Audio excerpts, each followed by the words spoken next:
Hello, fellow Helldivers. Thorn here, out on another 14er in Colorado. Today it's handies. We're about 14,085 feet up in the air, but we are going to be talking about, well, Super Earth, but what it has to do with Cyberstan and why SEAF troopers are suddenly there, and it looks like we're going to be going there next. We're going to go over all of that, but without further ado, let's jump into today's topic.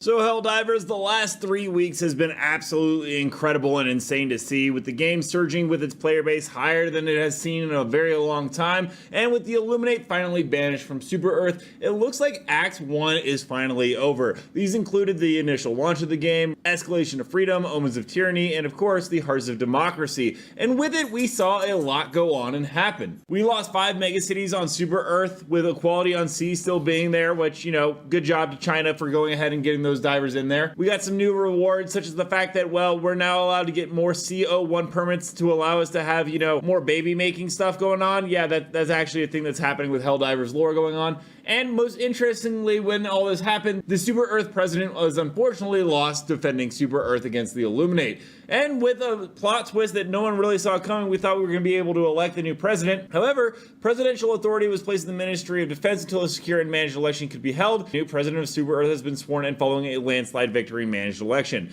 But with Act 1 concluding and a new Super Earth president, there's going to be a lot of stuff coming in the future that we could actually still be looking forward to that's right around the corner. Interestingly enough, Ironside actually went ahead and showed us, with the sudden death of the Super Earth president, I thought I should revive some of the old presidential election leaks, and it has, you know, 3 different candidates. They all had perks, and it looks like that's going to be something that actually comes in the near future. Maybe the government gets overthrown or something happens, but those are still in the game files. You can actually see it directly for yourself, so that is something that you're going to want to be aware of. Ironsights also let us know about. This is also something that you're going to want to know. Multiple factions can attack a planet at once. With the addition of the mega city system, each city can be individually targeted by a different faction, making it possible for a planet to be invaded by multiple factions at once. So we're going to have multi-faction warfare, and it looks like something pretty interesting is going to be happening with, well, Cyberstan, which we've talked about on this channel before. Democratic Statistics on Twitter actually went ahead and posted something pretty breaking. Super Earth's activity reported on Cyberstan. SEAF troops have reportedly landed on Cyberstan with mysterious goals. No, the planet has returned to normal, but what could this mean? And when we look at some of the images, we see SEAF reinforcement planetary control impact per hour. Along with that, the enemy is scattered. The planet is ripe for swift liberation. And for some odd reason, it even shows one Helldiver there actually deployed. In fact, the homeworld of Cyberstan, there's been gameplay uploaded on YouTube. It was taken down by Sony actually, but it does show the Illuminate homeworld, and it will have megacities there as well. Along with that, there's been a lot of speculation of what would happen if we had actually lost the war, because it was not a guaranteed win. Well, Asunder, a data miner, actually said we would have had to find a new Super Earth HQ. It would be called New Super Earth, and we'd have to go on a whole reclamation arc to reclaim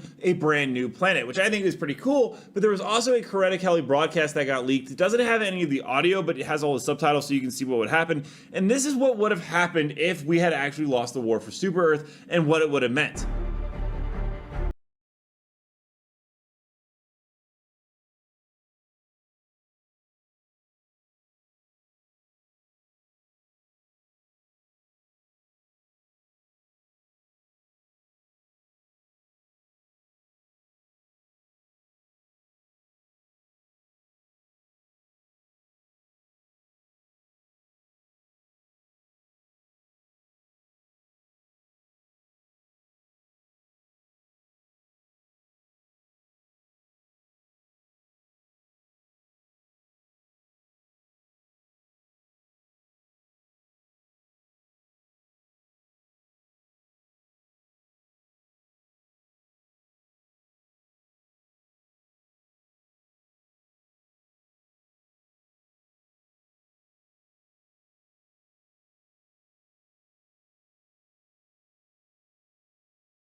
particularly interesting about that broadcast is that if we had actually lost the war for Super Earth, it does appear that the president actually survived rather than being killed in action. So that being said, we are, actually having a new president. And with those elections that we talked about briefly before, there are some candidates that Ironsights let us know about, and we're going to just cover the perks in case you haven't heard of them before. And there are 3 distinct options that we know of so far. And if you guys want to see some of the data mine videos in their complete and full form, I'll go ahead and play them right here. Keep in mind there are some spoilers, especially when it comes to the automatons and what we're going to do to them eventually. But without further ado, I'll play that clip, and so we get a better idea of what we're going to be voting for.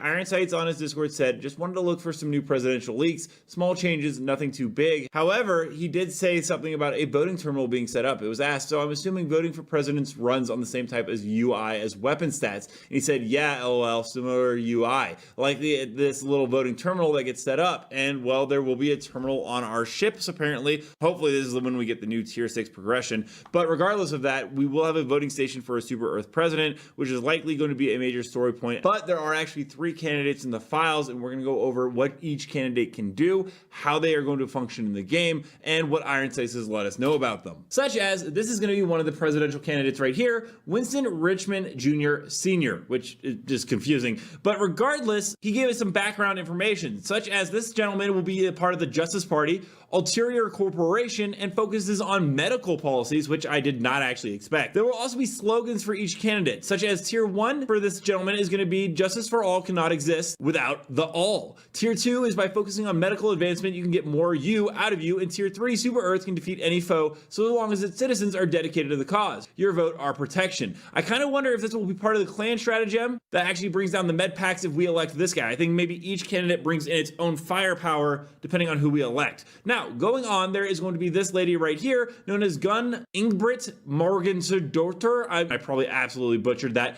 Anyways, they are part of the Freedom Party. The Stroman Corporation is who they belong to, and they focuses on the right to bear arms, which, kind of is given away by the giant image of the weapon she's holding. Her slogans are, as long as the alien menace thrives, we can never truly be free. Tier 2 is a gun in every hand means a soldier in every home, and tier 3, there exists nothing in this galaxy more powerful than a well-armed citizen of Super Earth. So I imagine she is going to be bringing some weaponry if we elect her. The third and final candidate is this lady right here holding a baby with the Helldivers onesie or binky, and she is known as Dau Hatchet. She is part of the Prosperity Party, the Permacure Corporation, and focuses on the expanse and wealth of Super Earth. Their slogans are tier 1, when we expand, we earn, when we earn, we expand. Tier 2, in knowledge lies power, in power lies prosperity, and prosperity lies freedom. Tier 3 is also prosperity means better weapons. Let me know down below, what do you guys think about us going to Cyberstan, and also, what are you guys hoping for to see in the future of the game as well? Also, don't forget to check out this video right here where I cover more Helldivers news on the daily. Until next time, everyone, thanks for stopping by. Keep spreading managed democracy.